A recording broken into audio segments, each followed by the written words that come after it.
This is the second time the Chief Minister has given evidence on Gibraltar before the EU Select Committee in the House of Lords. Chaired by Lord Boswell of Aynho, the committee has focused much of its work on scrutinising the Brexit process and also its implications on the UK and the overseas territories. On the agenda today are four areas of discussion: the current state of Brexit negotiations, the UK-Gibraltar relationship post-Brexit, Gibraltar's preparedness in the event of a no-deal Brexit, and also the Gibraltar Protocol in the withdrawal agreement. The session lasted about an hour, with the Chief Minister answering questions from members of the committee, including Baroness Kennedy, Lord Risby and Lord Boswell himself. I thought they were very brisk and to the point, and also our committee felt they were the reflection of very positive negotiations which Gibraltar had had in conjunction with Spain, but also, of course, the British government. Well, the UK government still has some way to go before finalising a Brexit withdrawal agreement.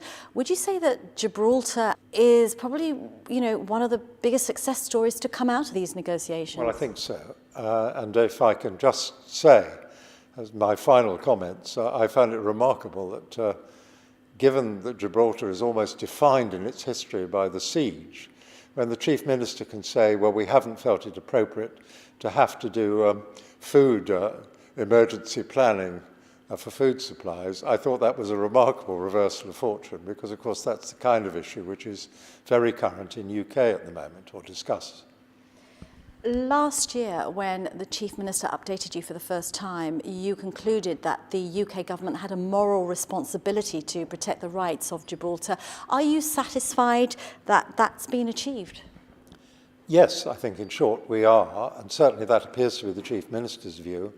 And I was particularly pleased to hear he talk about the positive tone of the negotiations and also the very positive contribution which had been made by British UK officials in the Foreign Office and, of course, the Brexit Department, so that everybody did seem to be aware of the problems, paying attention to them and trying to find practical answers and solutions for them. Do you see a solidifying of the relationship between the UK and Gibraltar, which will stand them, hopefully, in good stead once Britain leaves the EU? Well, I think it was really the substance of our earlier report in 2017 and our subsequent visit and engagement with the government of Gibraltar.